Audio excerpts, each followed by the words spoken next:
کرنے کا تھا مگر پیچھے کھڑے عباس کی وجہ سے اس کو ہٹنا پڑا۔ اس کے ہٹتے ہی ایشل جلدی سے وہاں سے نکلتی چلی گئی۔ اس کے جانے کے بعد عباس بھی وہاں سے چلا گیا تو اس کے جانے کے بعد اس نے مڑ کر عباس کی طرف دیکھا جو اب صبا کے پاس کھڑا اس کو کچھ ہدایت دے رہا تھا، جس پہ وہ اپنی گردن ہلا کر آگے کی طرف بڑھی تو وہ خود بھی وہاں سے اپنے آفس کی طرف چلا گیا۔ عباس کے جانے کے بعد اس نے پھر سے ایشل کی طرف دیکھا جو اب چہرے پہ مسکراہٹ سجائے لوگوں کو سرو کر رہی تھی۔ اس کی شکل دیکھ کر عمر کے چہرے پہ ایک بار پھر مسکراہٹ آ گئی تھی۔ وہ تخت پہ بیٹھی سلائی کر رہی تھیں جب دروازے پر دستک ہوئی۔ اس وقت کون آ سکتا ہے؟ عائشہ بیگم نے وقت دیکھا تو 12 بج رہے تھے اور ابیہا کے آنے میں ابھی وقت تھا، اور یہاں ان دونوں کی کسی سے خاص بات چیت بھی نہیں تھی، وہ دونوں بس ایک دوسرے کی دوست، ہمدرد، سب کچھ تھی۔ عائشہ بیگم سلائی مشین ایک طرف رکھتی دروازے تک آئی تھیں۔ جیسے ہی انہوں نے دروازہ کھولا، سامنے کھڑے شخص کو دیکھ کر ایک پل کے لیے وہ چٹکی تھی۔ السلام علیکم۔ اپنی آنکھوں سے چشمہ اتار کر اس نے انہیں سلام کیا، اور عائشہ بیگم تو جیسے بہت سال پیچھے چلی گئی تھی۔ اس کو دیکھ کر ان کو کوئی یاد آیا تھا۔ شاید آپ نے مجھے پہچانا نہیں یا پہچان کر انجان بن رہی ہیں۔ وہ اپنے پیچھے کھڑے آدمیوں کو باہر رہنے کا اشارہ کرتا اندر کی طرف بڑھا تھا، جبکہ عائشہ بیگم میں ہلنے کی ہمت نہیں بچی تھی۔ وہ اس کو کیسے نہ پہچانتی؟ وہ بالکل اپنے باپ کی شکل تھا، وہی شکل، اتنا ہی لمبا قد، وہی مغرور نین نکوش، سب کچھ تو اپنے باپ جیسا تھا اس میں۔ شاید آپ کو میرا یہاں آنا اچھا نہیں لگا۔ ان کو خاموش دیکھ کر وہ پھر سے بولا تھا، دراب خان، کیوں آئے ہو تم یہاں؟ وہ اس کا پورا نام لے کر اس سے مخاطب ہوئی تھی۔ ان کی بات سن کر وہ کھل کر مسکرایا تھا۔ اچھی بات ہے آپ مجھے پہچانتی ہیں، ورنہ مجھے لگا کہ آپ شاید مجھے پہچاننے سے انکار ہی کر دو۔ وہ وہاں موجود کرسی پہ آرام سے بیٹھتا ہوا بولا، میں نے جو پوچھا ہے مجھے اس کا جواب چاہیے، کیوں آئے ہو تم یہاں؟ وہ اپنا غصہ ضبط کرتی پھر سے اپنا سوال دہراتی ہوئی بولی تھی، میرا آپ لوگوں سے جو رشتہ ہے اس رشتے کی وجہ سے میں یہاں آیا ہوں۔ وہ جتانے والے انداز میں بولا، نہیں ہے ہمارا تم سے کوئی رشتہ، اور نہ ہی ہم تم سے کوئی رشتہ رکھنا چاہتے ہیں۔ اس بار انہوں نے اپنے غصے کو ضبط نہیں کیا تھا۔ ان کا بس چلتا تو وہ ایک پل میں اس کو اس گھر سے باہر نکال دیتی۔ آپ کے انکار کرنے سے یہ رشتہ ختم تو نہیں ہو جائے گا، جو ہے وہ تو رہے گا ہی۔ اس کو ان کی بات بالکل پسند نہیں آئی تھی۔ اسے کہاں برداشت تھا کہ کوئی اس کی بات کا انکار کرے؟ ہاں، میرے انکار کرنے سے ہو جائے گا ختم، اور بہتر ہے کہ آج کے بعد تم اور تمہارے یہ لوگ مجھے میرے گھر کے آس پاس نظر نہ آؤ۔ عائشہ بیگم دو ٹوک انداز میں بولی، کیونکہ یہ سب اب ان کی برداشت سے باہر ہو گیا تھا۔ آپ کچھ بھی کہہ لو، لیکن یہ بات آپ اچھے سے جانتی ہیں کہ آپ یہ رشتہ کبھی ختم نہیں کر سکتی۔ وہ بھی ان کو صاف لفظوں میں سچائی سے آگاہ کر رہا تھا، اور عائشہ تو جیسے چپ ہی ہو گئی تھی اس کی بات سن کر۔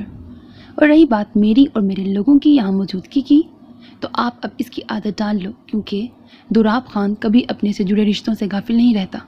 وہ اپنی جگہ سے اٹھتے ہوئے بولا اور ایک نظر عائشہ بیگم کو دیکھا جو بالکل خاموش کھڑی اسی کو دیکھ رہی تھی۔ اور ہاں، ایک اور بات، وہ جاتے جاتے پلٹ کر ان کی طرف مڑا تھا، آپ کے پاس میری امانت ہے، اور اسی لیے آپ کی حفاظت کرنا میرا فرض ہے۔ وہ اپنی بات کہہ کر ایک پل کے لیے رکا تھا، اور میں آپ سے بھی اسی بات کی امید رکھتا ہوں کہ آپ بھی میری امانت کی اچھے سے حفاظت کریں گی۔ ان کو ہدایت دیتا وہ وہاں رکا نہیں تھا، جتنی تیزی سے وہ یہاں آیا تھا اسی تیزی سے باہر نکل گیا۔ اس کے جانے کے بعد عائشہ بیگم کتنی ہی دیر تک اپنی جگہ ساکت کھڑی رہی تھی۔ وہ تیز تیز جلتی کلب آ رہی تھی۔ آج وہ پھر سے لیٹ ہو گئی تھی، مگر اس بار دیر ہونے کی وجہ وہ خود نہیں تھی۔ آج ایشل نہیں آئی تھی، اس کی طبیعت کچھ ٹھیک نہیں تھی جس کی وجہ سے اس کو گھر کا سارا کام کرنا پڑا تھا، اور پھر اس کی طبیعت کی وجہ سے وہ اس کے لیے رات کا کھانا بھی بنا کر آئی تھی۔ بس اس چکر میں اس کو بہت دیر ہو گئی تھی۔ وہ تیزی سے چل رہی تھی کہ اس کو اچانک ایسا لگا کہ کوئی اس کا پیچھا کر رہا ہے۔ صبا نے گردن موڑ کر دیکھا تو کوئی نہیں تھا۔ وہ اپنا وہم سمجھ کر اس نے اپنے قدم بڑھا دیے۔ ایسا اس کے ساتھ بہت بار ہو چکا تھا، پر ہر بار وہ اپنا وہم سمجھ کر سر جھٹک دیتی تھی۔ کلب میں آ کر وہ اپنے کام میں بزی ہو گئی۔ آج ایشل نہیں تھی، جس وجہ سے وہ بہت بور ہو گئی تھی اور بے دلی سے اپنا کام کرتی، لوگوں کی خود پر اٹھتی غلط نظروں کو نظر انداز کرتی ادھر سے ادھر سرو کر رہی تھی۔ یہ اس کا کام تھا، اور اب اس کو ان سب چیزوں کی عادت ہو چکی تھی۔ جیسے تیسے کر کے اس کی ڈیوٹی ختم ہوئی تو وہ سکھ کا سانس دیتی اپنا ڈریس چینج کرنے ڈریسنگ روم میں گئی۔ یہاں کام کرنے والوں کی الگ ہی ڈریس ہوتی تھی جو وہ اس وقت سے بے تن کیے ہوئے تھی۔ وہ اپنا ڈریس چینج کرتی کلب کے پچھلے دروازے کی طرف بڑھی۔ وہ اور اشل روز ہی وہاں سے واپس جاتی تھیں کیونکہ فرنٹ گیٹ پہ بہت زیادہ بھیڑ ہوتی تھی اور کلب کی دوسری سائڈ اس وقت سنسان رہتی تھی۔ ابھی وہ باہر نکلی ہی تھی کہ سامنے کا منظر دیکھ کر اس کی آنکھیں پھٹی کی پھٹی رہ گئیں۔ عباس سر، یہ آپ نے؟ کانپتی ہوئی آواز میں وہ سامنے کھڑے عباس سے مخاطب ہوئی تھی جس کے ہاتھ میں گن تھی اور وہ زمین پہ پڑے اس بے جان وجود کی نبض دیکھ رہا تھا۔ آپ نے اس کو مار دیا ہے؟ جب وہ کھڑا ہوا تو صبا پھر سے اس سے مخاطب ہوئی جو اب اپنی گن پاکٹ میں رکھ رہا تھا۔ ہاں، یہ یہاں مجھے مارنے آیا تھا تو میں نے اس کو مار دیا۔ عباس سلطان پہ حملہ کرنے کی سزا تو ملنی ہی تھی اسے۔ عباس بڑے آرام سے اس کو اپنا کارنامہ بتا رہا تھا جیسے اس نے کوئی بہت ہی اچھا کام کیا ہو، جبکہ یہ جھوٹ تھا۔ اس کو بہت دن سے اس آدمی پہ شک تھا اور آج یہ شک سچ ثابت ہو گیا تھا جب اس نے اس آدمی کو اپنی باتیں سنتے ہوئے دیکھ لیا تھا۔ اس کو یقین ہو گیا تھا کہ یہ ڈی کے کا آدمی ہے اور اس کو ڈی کے پاس جانے سے پہلے ہی اس نے اس کی جان لے لی تھی، جبکہ اس کی بات سن کر صبا کو ایک لمحے کے لیے اس سے خوف محسوس ہوا۔ آپ نے بالکل اچھا نہیں کیا کسی کی جان لینا۔ اس سے پہلے کہ وہ کچھ کہتی عباس نے سختی سے اس کا منہ اپنے مضبوط ہاتھوں میں جکڑا تھا۔ شش، خاموش، بالکل خاموش، ایک اور لفظ نہ نکلے تمہارے منہ سے۔ عباس نے اپنی پکڑ اس کے چہرے پہ سخت کی تھی جبکہ صبا تو بے یقینی سے اس شخص کو دیکھ رہی تھی جو اس کو اچھا انسان سوچتی تھی، کیونکہ وہ اس کلب کا مالک تھا اور کبھی اس نے اپنے مالک ہونے کا فائدہ اٹھا کر اس کے ساتھ کوئی غلط حرکت نہیں کی تھی، اور یہی وجہ تھی کہ وہ اس کو ایک اچھا انسان سمجھتی تھی۔ پر آج اس کا ایک نیا روپ دیکھ کر اس کو بہت دکھ ہوا تھا۔ سر، مجھے درد ہو رہا ہے۔ صبا اس کی پکڑ سے خود کو آزاد کرانے کی کوشش کر رہی تھی مگر سامنے والے کی پکڑ بہت سخت تھی۔ جو بھی تم نے یہاں دیکھا اس بات کو تم یہیں بھول جاؤ۔ اگر تم نے اپنا منہ کھولنے کی ذرا سی بھی کوشش کی نا تو میں تمہارے ساتھ جو سلوک کروں گا اس کے بارے میں تم سوچ بھی نہیں سکتی۔ عباس اس کو وارن کرنے والے انداز میں بولا اور ایک جھٹکے سے اس کو اپنی پکڑ سے آزاد کیا۔ اس کے چھوڑنے پر وہ پل میں اس سے دور ہوئی تھی۔ میں اپنی ایک بات بار بار دہرانا پسند نہیں کرتا ہوں، جو میں نے کہا ہے اس کو یاد رکھنا۔ صبا میں تو اب بالکل بھی بولنے کی ہمت نہیں بچی تھی۔ وہ ایک کونے میں کھڑی کانپ رہی تھی۔ عباس نے ایک نظر زمین پہ پڑے وجود کو دیکھا، پھر آگے بڑھ کر صبا کا بازو تھام کر اس کو کلب کے اندر لے کر گیا، جبکہ صبا خاموشی سے اس کے پیچھے چل رہی تھی۔ اس کو لگ رہا تھا کہ وہ ایک بہت بڑی مصیبت میں پھنس چکی ہے جس سے نکلنا اب اس کے لیے مشکل تھا۔ آج صحیح معنوں میں اس کو اکیلے ہونے کا احساس ہوا تھا۔ تم نے تو کہا تھا کہ تم نے بہت خیال رکھا ہوا ہے اس بات کا کہ تم پر کسی کو شک نہ ہو، پر یہ سب کیسے ہو گیا؟ جواب ہے اس بات کا تمہارے پاس؟ وہ غصے سے عمر کی طرف بڑھا تھا۔ آج اس کے ایک خاص آدمی کی جان گئی تھی، وہ بھی صرف اس کے دشمن کے ہاتھ سے۔ یہ بات اس سے برداشت ہی نہیں ہو رہی تھی۔ اس وقت اس کا غصے سے برا حال تھا۔ میں تو بہت محتاط تھا کہ کسی کو بھی شک نہ ہو، اسی لیے ہم دونوں کچھ بات بھی نہیں کرتے تھے ساتھ میں، پر پتہ نہیں کیسے ہو گیا یہ۔ عمر پریشانی سے بولا تھا۔ اس کو بھی دکھ تھا ان کے ایک آدمی کی جان جانے کا۔ ڈی کے کا مقصد صرف عباس سلطان کی بربادی تھی اور عمر اس کے کہنے پر اس کلب میں جاتا تھا۔ مقصد صرف عباس سلطان پہ نظر رکھنا تھا کہ اس کی ڈیل کب اور کہاں ہے، اور کلب میں ہو رہے غیر قانونی کاموں پر بھی ان کی نظر تھی۔ وہ اس کے بارے میں سب جاننا چاہتا تھا، اس کی کمزوری بھی۔ تم شاید بھول رہے ہو عمر، وہ ایک شاطر باپ کی اولاد ہے۔ جتنا شاطر اور چلاک اس کا باپ ہے وہ اس سے بھی 2 قدم آگے ہے۔ اس کے لہجے میں ان دونوں باپ بیٹے کے لیے بے پناہ نفرت تھی اور وہ اس نفرت اور بدلے کی آگ میں سالوں سے جل رہا تھا۔ وہ چاہے کتنا بھی شاطر کیوں نہ ہو لیکن تمہارے سامنے کچھ نہیں ہے، اور یہ بات وہ اچھے سے جانتا ہے۔ عمر اس کی طرف دیکھ کر بولا تھا، اور یہ بات سچ بھی تھی۔ اس شہر کے بڑے بڑے بزنس مین ڈی کے نام سے ہی ڈرتے تھے، کیونکہ کوئی بھی اسے دشمنی نہیں چاہتا تھا، کیونکہ ڈی کے سے دشمنی جو رکھتا تھا وہ اس کو تباہ و برباد کر کے ہی چھوڑتا تھا۔ وہ بس ان لوگوں کے لیے خطرناک تھا جو ڈرگز اور لڑکیوں کو بیچنا، ایسے پتہ نہیں کتنے غیر قانونی کام کرتے تھے۔ اس کا مقصد صرف ان لوگوں کو راستے پر لانا تھا، اور عباس بھی انہی لوگوں میں سے ایک تھا۔ اور کچھ اس کا پرانا حساب بھی تھا سلطان پر جس کو وہ جلد برابر کرنا چاہتا تھا۔ ویسے ان سب میں ایک بات تو کلیئر ہو گئی، عباس کا اس لڑکی کے ساتھ کچھ تو تعلق ہے، اور وہ لڑکی ہمارے بہت کام آ سکتی ہے۔ عمر کچھ یاد آنے پہ بولا تھا۔ رات مرڈر کے بعد اس نے عباس اور صبا کو ساتھ آتے دیکھا تھا، اور جب وہ وہاں گیا تو اس کو